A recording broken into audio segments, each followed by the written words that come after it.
이제 하나님의 말씀을 듣겠습니다. 오늘 설교를 유힘찬 목사님이 하시는데, 유힘찬 목사님은 가족이 새해 들어서 우리 하나교회 출석하고 있어서 벌써 몇 달째 함께 예배를 드리면서도 우리가 인사를 못하고 지내다 보니까 서로 잘 그동안 교제를 못 나눈 것 같습니다. 지금 울고 있는 아이가 유힘찬 목사님의 아이입니다. 저 뒤에 사모님하고 그렇게 자기의 존재를 힘써 알리는데, 그렇게 같이 지내다가 유힘찬 목사님은 계획이 앞으로 유학을 해서 또 이렇게 지금 현재 총회교육원에서 연구원으로 봉사하고 있는데, 또 하나님께서 인도하시면 그렇게 교육 쪽으로 이바지할 그런 생각을 가지고 있는 줄로 압니다.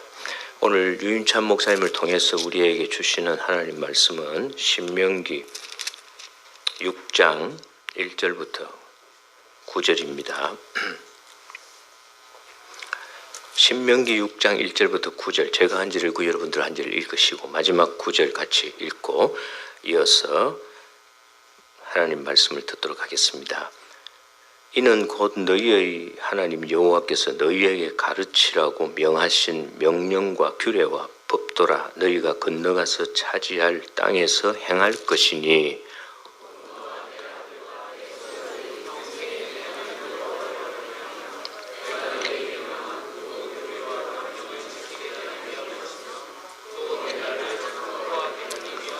이스라엘아 듣고 삼가 그것을 행하라. 그리하면 내가 복을 받고 내 조상들의 하나님 여호와께서 내게 허락하심 같이 젖과 꿀이 흐르는 땅에서 내가 크게 번성하리라.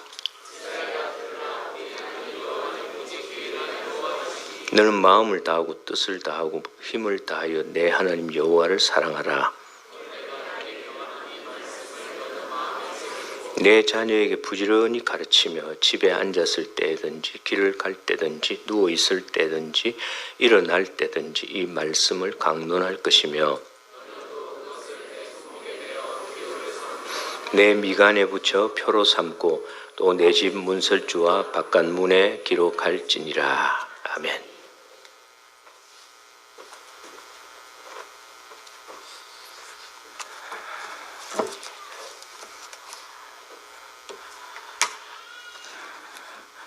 반갑습니다. 다시 한번 인사드리겠습니다. 완전한 하나님 말씀으로 온전한 다음 세대를 세우는 총회교육원 유힘찬 목사입니다. 만나서 참 반갑습니다. 제가 정식으로 인사를 못 드려서 그냥 지나치면서 얼굴 한 번쯤 보시지 않았을까 싶습니다. 예배 시간마다 참 감사한 것은 저희 아이가 예배 시간마다 울거든요. 소란스럽게 하는데 그것을 참고 같이 예배 드려주시는 것에 감사하고, 또 모르지만 먼저 인사해 주시고 챙겨주신 여러 성도님들께 참 감사를 드립니다. 이 시간에는 제가 총회교육원에 있기 때문에 우리 아이들의 입장에서 부모님이 어떻게 하면 참 좋을까 함께 나눴으면 좋겠습니다. 여러분의 가정에서, 여러분의 교회에서 우리 자녀들, 우리 다음 세대들을 어떻게 세워가고 싶어 하십니까? 어떤 아이로 자라길 바라고 계십니까? 우리가 아이가 참 잘 자랐다라고 하는 여러 기준이 있는데요. 그 기준 중에 하나 살펴보면 성적이 좋은 아이들, 진로를 잘 결정해서 잘 간 아이들, 나중에 좋은 직장까지 갖춰서 좋은 가정을 만든 자녀들, 원만한 성격을 갖춘 아이들, 그냥 많은 아이들과 친한 사회성이 좋은 아이들, 우리는 이런 여러 가지 기준으로 다음 세대가 참 잘 크고 있다라는 생각을 합니다. 그런데 우리가 생각하는 이런 공부와 운동, 사회성, 여러 가지 실력 부분에서 이 아이들이 뛰어난다고, 이 아이들이 정말 하나님 앞에서 정말 대단한 아이가 될까요? 그거는 다른 문제일 겁니다. 하나님의 생각은 우리의 자녀들을 향하여서 어떤 마음을 품고 계실지 우리는 그것을 함께 살펴보고, 우리의 자녀들이 정말 하나님 앞에서 귀한 아이로, 하나님 앞에 인정받는 아이로 세우고자 함께 이 시간에 마음을 좀 가졌으면 좋겠습니다. 오늘 이 시간에는 자녀를 세우는 부모라는 제목으로 말씀을 살펴볼 텐데요. 우리 부모된 자로서 혹은 어른된 우리가 자녀와 우리 다음 세대들에게 어떻게 해야 될지 살펴보고자 합니다.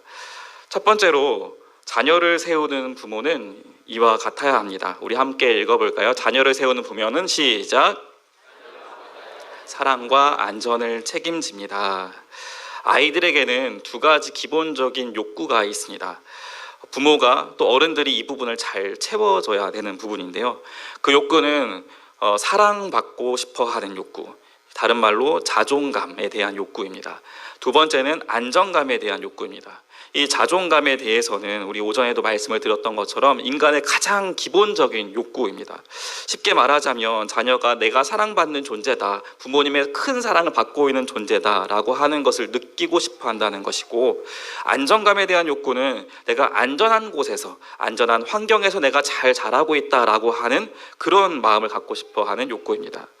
그래서 아이들은 이런 욕구 때문에 부모님에게 혹은 다른 사람에게 이야기를 하죠. 저를 사랑하나요? 저를 인정하나요? 엄마, 아빠 저를 사랑하고 있죠? 라고 물어봅니다. 혹은 나이가 점점 자라서 청소년이 되면 직접 물어보지 않지만 나의 존재감을 나타내면서 부모님이 나에게 시선을 두고 있는지 그러면서 유념해서 그것을 지켜보고 있습니다. 그러기에 우리는 아낌없는 사랑을 우리 아이들에게 주어야 되겠죠. 더할 수 없는, 다함이 없는 그런 사랑을 우리 아이들에게, 자녀들에게 주어야 합니다. 그러면서 아이들이 내가 큰 사랑을 받고 있다, 나는 그런 존재야 라고 하는 마음을 갖도록 힘써야 될 겁니다. 그런데 한편으로는 아이들에게 안정감이 필요하다고 했으니 이 안정감을 어떻게 줄 수 있을까 우리는 고민해야만 합니다. 이 안정감이라고 하는 것은 경계선을 잘 쳐줬을 때 생기는 마음입니다. 이 경계선이라고 하는 것은 아주 특별한 건데, 너는 이 선을 절대로 넘으면 안 돼 라고 하는 경계선입니다. 아이가 내가 부모님께 이런 말을 할 수 있을까? 내가 이런 행동을 했을 때 부모님은 받아줄 수 있을까? 내가 이런 말대꾸를 했을 때 부모님은 안 혼낼까? 이렇게 생각을 해요. 아이들은 부모님이 나를 어느 정도 받아줄 수 있을까라고 고민하면서 할까 말까를 고민하면서 합니다. 그럴 때 우리는 어떻게 하죠? 그 아이에게 이 선을 넘으면 안 되는 거야 라고 알려줘야 돼요. 참 조심성이 있는 아이들은 넘지 않겠지만 대다수의 아이들은 그 선을 넘어서 여기가 안 되는 거구나 라는 것을 알고자 합니다. 그래서 부모님이 경계선을 잘 정하는 것, 어른이 아이가 살아가야 할 그 경계선을 잘 정해주는 것이 아이들이 잘 자랄 수 있는 안정감을 세워줄 수 있는 길입니다. 도대체 왜 그러면 이 사랑과 안전을 왜 우리는 잘 세워져야 할까요? 우리를 자녀 삼아 주신 완전한 부모 하나님께서 우리에게 그렇게 해주셨기 때문입니다. 창세기 1장부터 3장까지 살펴보면 하나님께서 자녀된 우리, 그의 백성된 우리 인간을 위해서 어떻게 사랑을 베풀어 주시고 경계선을 세워주셨는지 우리는 알 수가 있습니다. 하나님은 이 세상을 하나님의 사랑으로 가득 담아서 만들어 주셨습니다. 우리가 이 세상을 살펴보면 그 모습에 아름다움이 깃들어 있는 것을 살펴봅니다. 또한 그 속에 질서가 얼마나 세밀하게 있는지 살펴볼 수 있죠. 거기에 하나님의 사랑이 깃들어 있다는 것을 우리는 깨달아야 합니다. 뿐만 아니라 하나님은 우리를 만드실 때 자기의 형상을 담아서 만들어 주셨습니다. 우리를 얼마나 사랑하셨기에 자기의 형상을 담아서 우리를 창조해 주신 걸까요? 그리고 우리에게 세상을 돌볼 수 있는 역할도 맡겨오셨습니다. 이 모든 것은 하나님께서 우리를 너무나도 사랑하시기에 주신 모든 것들입니다. 여러분은 하나님이 여러분을 사랑하신다는 것을 믿고 계신가요? 아닌가요? 다시 한번 묻겠습니다. 여러분은 하나님의 사랑을 듬뿍 받고 있다는 것을 믿고 있습니까? 네, 우리는 그 사랑을 받고 있다는 것을 항상 기억해야 됩니다. 뿐만 아니라 하나님은 넘어서는 안 될 경계선도 허락하셨다는 것을 기억해야 합니다. 모든 것을 다 주시고 모든 것을 다 할 수 있지만 너는 여기까지만 할 수 있어 라고 우리에게 알려주셨죠. 선악과는 따먹으면 안 되는 거야. 모든 열매를 다 먹을 수 있지만 이것은 절대로 안 된다 라고 하면서 경계선을 쳐주셨어요. 이 경계선을 우리가 지킴으로 무한하신 하나님의 사랑을 누릴 수가 있습니다. 이 경계선을 지킴으로 하나님을 하나님으로 인정할 수 있습니다. 이 경계선을 지킴으로 우리는 하나님의 다스림 속에서 안전하게 이 세상 속에 살 수가 있습니다. 부모의 사랑도 똑같은 거죠. 우리가 아이들에게 주는 이 사랑도 너무나도 큰 사랑을 주고 싶어 합니다. 다 주고 싶어 할 만큼 부모님의 사랑이 큽니다. 그런데 아이들이 이 경계선을 잘 지켜줘야 부모를 부모로 인정할 수 있고, 부모에게 큰 사랑을 누릴 수가 있고, 부모의 사랑을 안전하게 그 사랑 속에서 누리며 살아갈 수 있게 됩니다. 그래서 이 경계선, 아이들이 해야 하는 경계선, 하지 말아야 하는 경계선, 내가 이 더러운 세상 속에서 어떤 가치관을 잡아야 되는지에 대한 경계선, 내가 하나님 자녀로서 더럽혀지지 않아야 할 생활의 경계선, 이것을 우리 부모된 자가, 어른된 자가 반드시 세워줘야 됩니다. 그래서 아이들에게 인식시켜줘야 되는 거죠. 넌 이건 하면 안 돼. 넌 하나님의 자녀이기 때문에 이것까지 하면 안 되는 거야 라고 하는 것을 분명히 우리가 알려주어야 됩니다. 이렇게 아이들에게 경계선을 잘 쳐줬을 때 아이들의 자존감도 성장할 거고 아이들의 안정감도 성장하게 될 겁니다. 그러면 아이들이 우리 안에서, 하나님 안에서 건강한 자녀로 세워질 수 있게 되겠죠. 여기 앉아 계시는 모든 성도님들이 이런 두 가지를 잘 세울 수 있는 그런 어른, 그런 부모가 되기를 주의 이름으로 소망합니다.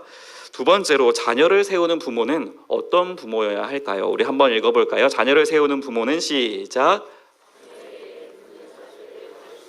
자녀에게 어떤 자세? 듣는 자세를 가르칩니다. 듣는 것은 순종하는 것과 동일합니다. 자녀의 인생이 정말 아름답게 펼쳐지길 바라는 모든 부모는 반드시 순종을 가르쳐야 됩니다. 다시 한번 말씀드립니다. 다음 세대가 이 최우선으로 여겨야 하는 인생의 문제, 이 지구상에서 여러 가지가 문제가 있는데 그 중에서 가장 제일 아이들이 갖춰야 될 자세는 바로 듣는 자세, 순종의 자세입니다. 우리가 오늘 살펴본 본문 1절과 2절 말씀, 우리 성경을 보면서 같이 한번 읽어보도록 하겠습니다. 신명기 6장 1절 2절 말씀입니다. 시작. 이는 곧 너희의 하나님 여호와께서 너희에게 가르치라고 명하신 명령과 규례와 법도라. 너희가 건너가서 차지할 땅에서 행할 것이니 곧 너와 내 아들과 내 자손들이 평생에 내 하나님 여호와를 경외하며 내가 너희에게 명한 그 모든 규례와 명령을 지키게 하기 위한 것이며 또 내 나를 장구하게 하기 위한 것이라. 아멘. 하나님께서 다음 세대를 겨냥해서 명령하신 그 내용이 딱 한 가지입니다. 딱 지칭해서 다음 세대들을 향해서 너희들은 순종하라라는 겁니다. 하나님께서 주신 규례와 명령을 지키는 것, 그보다 전에 부모님의 말씀에 순종하는 것을 하나님께서 자녀 세대에게 명령하고 계십니다. 여기서 순종이라고 하는 말을 더 깊게 살펴보면 누군가의 밑에서 그의 말을 귀담아 듣는 것, 어떤 이야기를 하고 있는가, 나에게 무엇을 명령하고 있는가, 귀를 열고 듣는 모습, 그것이 바로 성경에서 이야기하는 순종의 자세입니다. 그러면 우리가 그 말을 잘 들을 수 있도록 도와주고 세워줘야 한다는 거죠. 아이들이 순종하는 것은 부모가 강하기 때문에, 부모가 위협하기 때문이 절대로 아닙니다. 내가 이 말을 잘 안 들으면 부모가 협박하니까, 내가 이거 못하면 내가 불이익을 당하니까, 만약 이런 마음으로 아이들이 부모님의 말씀에 순종한다면, 어른의 말씀을 그렇게 해서 순종한다면 참 불쌍한 거죠. 그것 때문에 아이에게 명령하고 아이를 케어하는 게 아닌데 아이들의 마음이 거기에 빠져 있다면 참 안타까운 일이 될 겁니다. 우리는 그래서 왜 이것을 들어야 되는지, 이것은 내가 너를 사랑하기 때문에, 내가 너를 믿어주고 있기 때문이야. 이 사랑과 신뢰의 바탕으로 아이들이 부모님의 말씀을 잘 들을 수 있도록 인도해 주어야 됩니다. 그렇게 들을 때 아이들이 성령님께서 무슨 말씀을 하시는지까지 들을 수 있게 됩니다.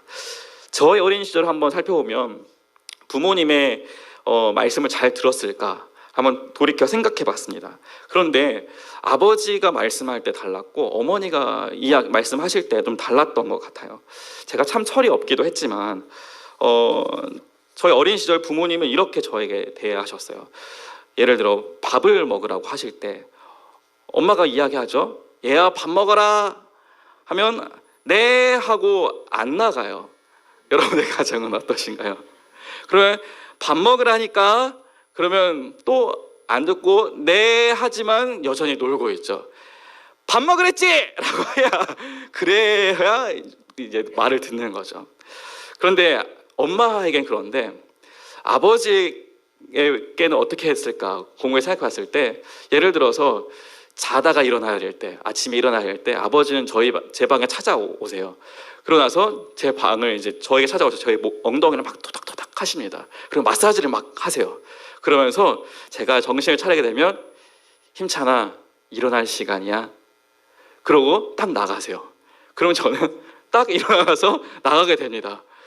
아버지에 대한 저의 반응은 이랬던 것 같아요. 어머니가 만약에 일어나라 라고 하면은 네 하고 되게 자죠. 5분만요 하고 이렇게 자죠.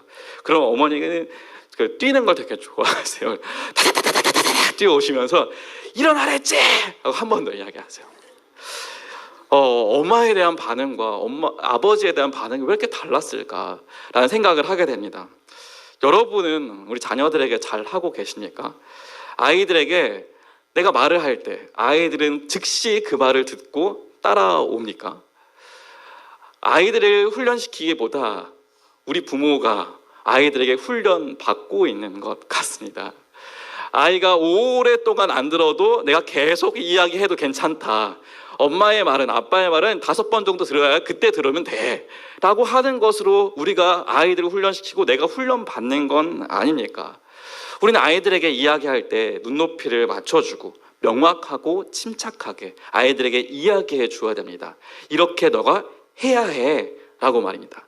그래서 우리의 말의 권위를 우리 스스로 세워줘야 됩니다. 우리의 말은 5번 들어야 10번 들어도 그때서 해도 괜찮은 그런 말처럼 만들면 안 되겠죠. 이렇게 아이들이 듣기를 기다려주고 즉시 순종하도록 기회를 제공해 줘야 합니다.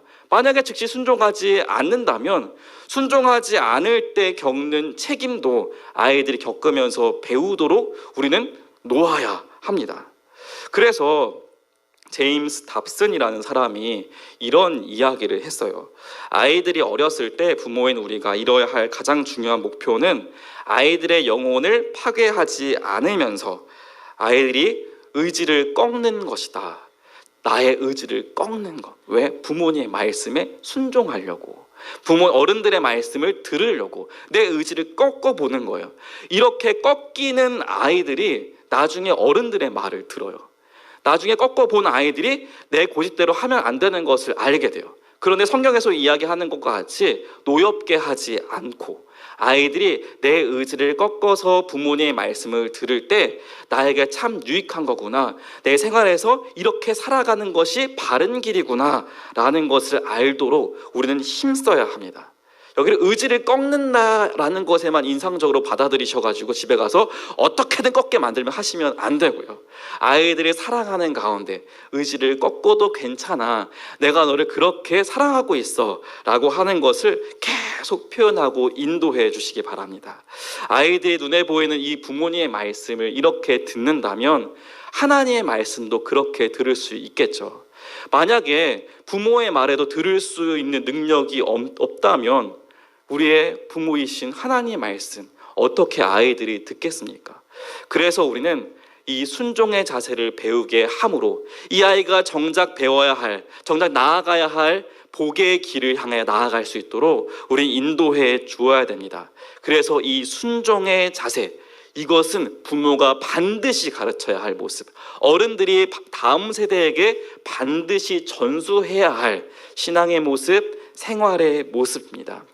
자녀를 세우는 건 자녀가 부모의 말을 경험함으로써 하나님 말씀에 귀를 기울이는 자세까지 나아가게 하는 겁니다. 세 번째로 자녀를 세우는 부모는 이렇게 해야 합니다. 우리 한번 읽어볼까요? 시작. 네, 순종을 계속 가르치는 거예요. 아이에게 순종을 가르치는 것은 한 번으로 끝나지 않아요. 1년으로도 끝나지가 않고요. 아이의 평생 가르쳐야 할 숙제와 같습니다. 반대로 생각하면 아이가 지금 순종을 배우지 않는다면 딱 한 번 배운다고 바뀌지가 않는다는 거죠. 내가 지금까지 이것을 가르치지 않았다면 앞으로 남은 시간 동안 아이에게 계속 순종하는 것, 하나님의 말씀을 듣기 위해서 부모의 말씀을 먼저 잘 듣는 것, 이것을 가르쳐야 됩니다. 이렇게 하기 위해서 끈기도 필요하고 시간도 필요하고 투자가 많이 필요합니다. 왜 그러냐면 참 인간이신 예수님께서도 이렇게 배우셨기 때문입니다. 히브리서 5장 8절 말씀에 보니까 그가 아들이시면서 받으신 고난으로 순종함을 배웠다라고 이야기합니다. 감히 예수님에 대하여서 배웠다라고 이야기를 합니다. 예수님에 대해서 순종을 배웠다라고 이야기한 것은 인간으로서 이 순종을 배우는 것, 이 구원은 자로서 예수님의 그 역할뿐만 아니라 인간으로서 순종을 배워가는 자세가 중요하다는 것을 성경은 이야기하는 겁니다. 뿐만 아니라 예수님에 대하여서 누가복음은 자라갔다, 그러면서 사랑스러워갔다라고 표현합니다. 어디에서 자라갔습니까? 지혜에 대해 자라가셨고, 키가 자라가셨고, 하나님께 사랑받는 것이 자라갔고, 사람에게 사랑스러워가는 게 자라갔습니다. 키가 자랄 뿐만 아니라 지성이 자라가게 되고, 영성이 자라가게 되고, 사회성도 자라가게 됩니다. 이 모든 것이 예수님도 자라갔다면 아이들도 계속 자라갈 수 있도록 해야 되는 거죠. 그러면 순종에 대한 문제도 아이들은 계속 자라가도록 해야만 합니다. 누가? 부모가 그런 역할을 해야만 한다는 거죠. 어떻게 하면 이렇게 아이가 계속 순종에 대해 자라갈 수 있도록 우리는 힘쓸 수 있을까요? 그거는 아이들의 여러 상황과 여러 지금 환경을 우리는 고민해 봐야 됩니다. 예를 한번 들어보겠습니다. 15살 된 아이가 있어요. 이제 중학생이 됐어요. 근데 이 아이에게 5살 아이인 것처럼, 야, 너 이거 해! 안 하면 혼나? 라고 한다면 아이가 어떤 반응을 할까요?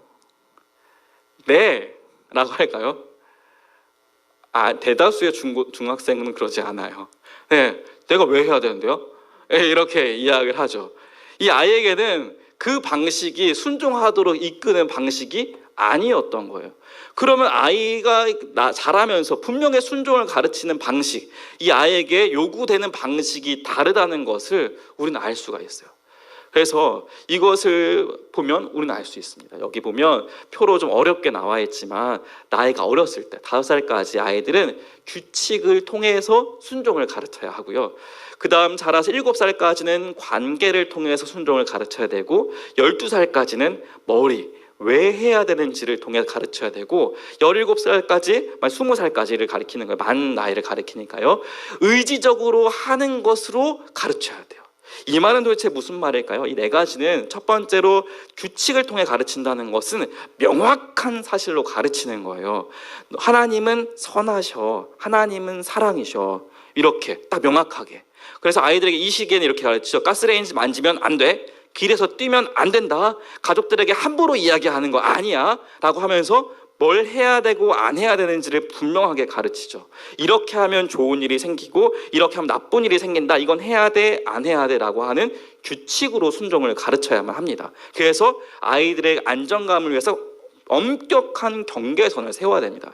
이때 경계선이 잘 안 세워지면 아이의 안정감이 완전히 무너져 버립니다. 아이가 자라게 되면 관계를 통해 가르쳐야 됩니다. 만약에 너가 이것을 하지 않으면 엄마는 속상하게 될 거야, 아빠의 마음은 힘들게 될 거야 라고 하면서 이 순종하지 않는 것, 부모님 말씀을 따르지 않는 것이 너와 나 사이의 관계에 어떤 문제가 생기는지 아이들에게 알려줘야 돼요. 그러면서 아이들에게 하나님도 마찬가지라는 걸 가르쳐 주는 거죠. 너가 이 말씀을 따르지 않을 때, 주일날 예배를 드리지 않게 되면 하나님의 마음은 속상하실 거야.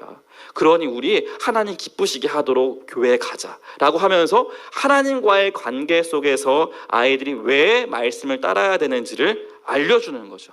더 잘하면 어떻게 가르쳐야 되나요? 이제는 왜를 가르치는 거죠. 왜 이것을 해야 되나? 시험 기간이 됐어요. 이제 중학생에 대해서 시험이 너무 중요한 시간이 되었어요. 그래서 너 교회 가야지, 시험 기간으로 교회 가야 돼 라고 할 때 왜라는 말을 이야기해 줘야 돼요.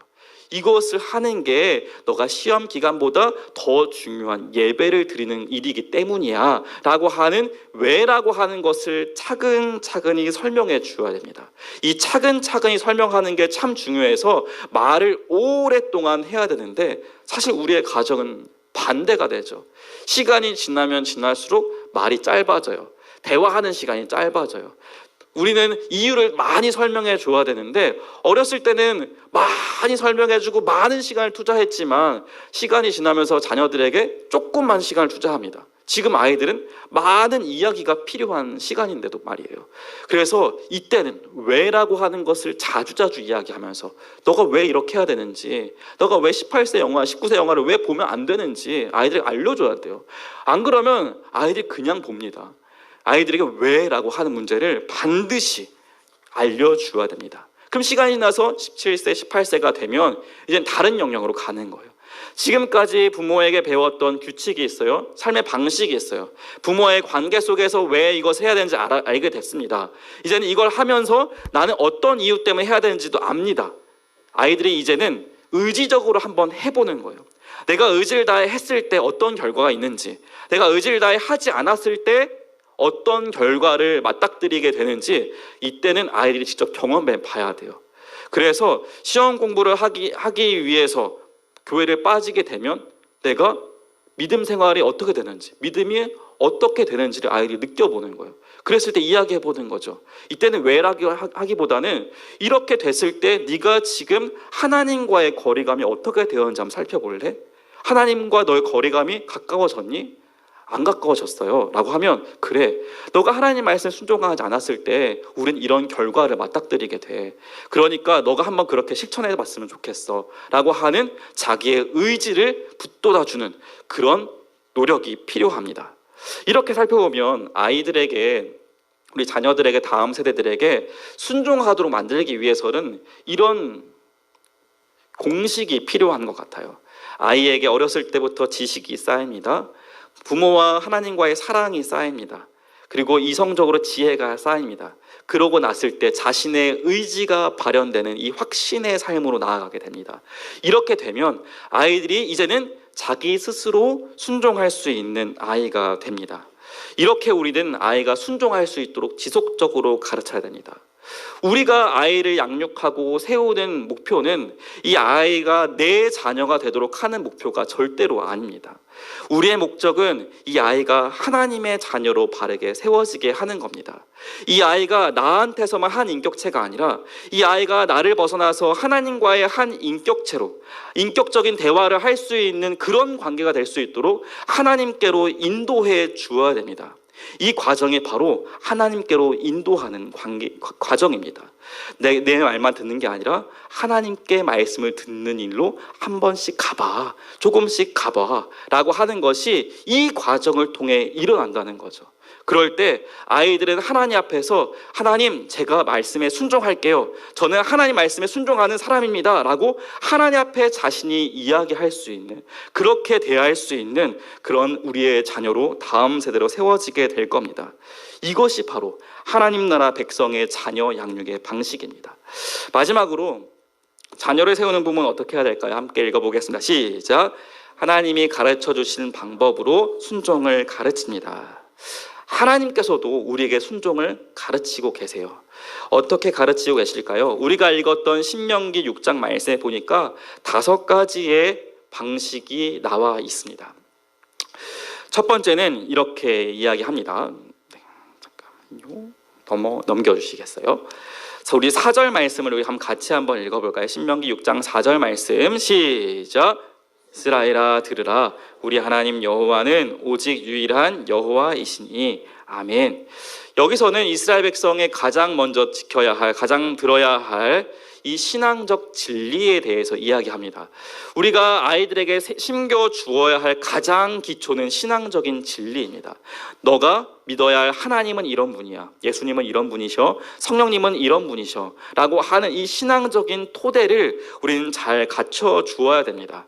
아이들에게 그래서 하나님에 대한 이야기를 해봐야 되는 거죠. 예수님에 대한 이야기를 해봐야 돼요. 아이들이 성령님에 대해서 어떻게 느끼고 있는지 이야기를 해봐야 됩니다. 그리고 내가 믿고 있는, 부모가 믿고 있는 이 삼위 하나님이 어떤 분이신지 우리가 이야기를 해서 그 개념을 쌓아주는 거예요.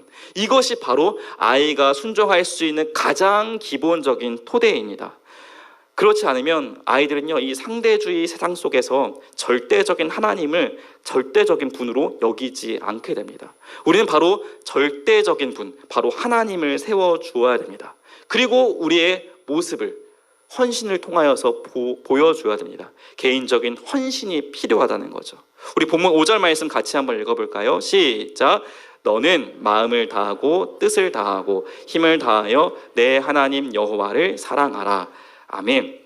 이 말씀에 보니까 너는 이라고 이야기를 했어요.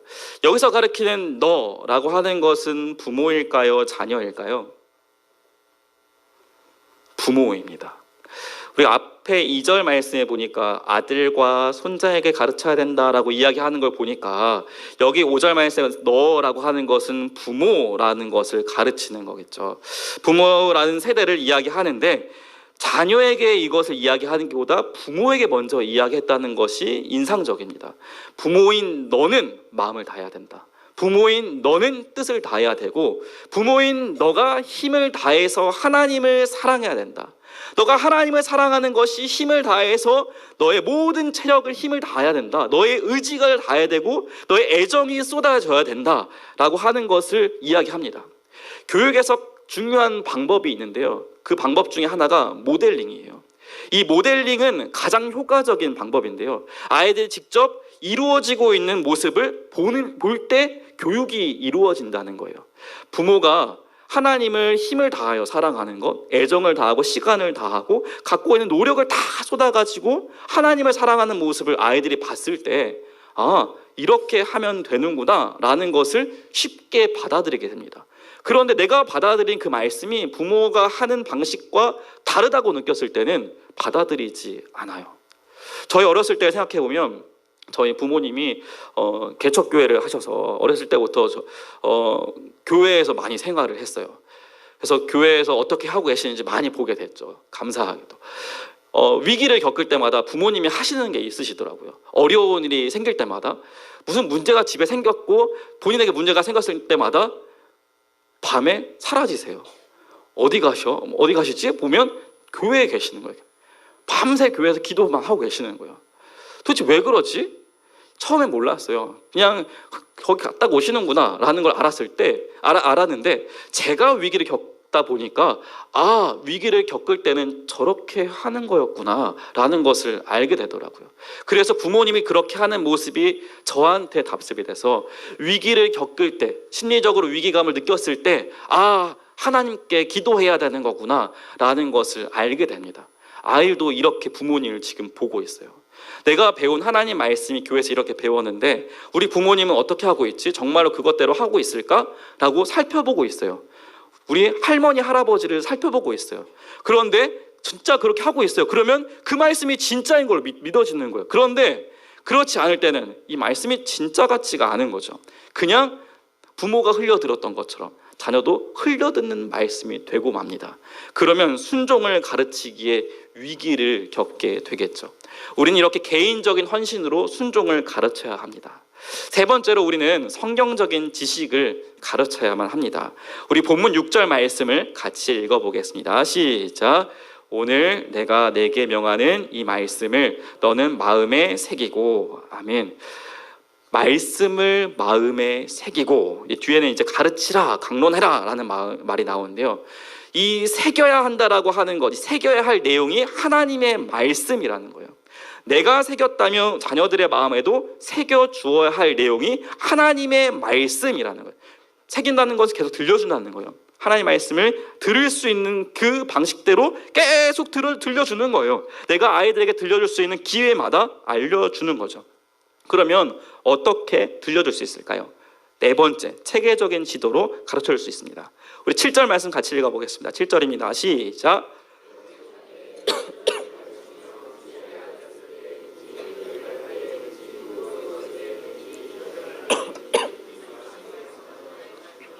네, 이 말씀에 보니까 무계획적인 방식이 아닌 것 같아요. 언제든지 부지런히 가르친다는 것은 내가 집에 앉았을 때, 그리고 길을 갈 때든지 앉았을 때, 누웠을 때 모든 것을 염두하고 있던 때예요. 그리고 이것은 아이들에게 가정에서 분명히 가르쳐 준다라는 것을 암시하고 있는 거죠. 우리 가정에서도 마찬가지입니다. 가정 예배를 통해서 하나님 말씀을 성경적인 지식을 계속 가르쳐 줘야 됩니다. 아이 잠자리에 들 때 성경을 읽든 성경을 말씀을 들려주든 그 규칙적인 시간에 하나님 말씀을 듣는다라고 하는 것을 알려줘야 됩니다. 여러분의 가정에서 하나님 말씀을 규칙적으로 듣는 시간이 있으십니까? 그렇다면 여러분의 순종의 그 길은 아주 순탄하게 가고 있는 겁니다. 그런데 그런 시간이 없다면 그 시간을 세워야만 합니다. 규칙적으로 순종의 말씀을 듣는 훈련이 아이들에게 순종의 규칙을 알도록 만듭니다. 마지막으로 가르칠 순간, 아주 비정기적인 순간순간마다 가르쳐야 합니다. 우리 8절 9절 말씀 같이 읽어볼까요? 시작.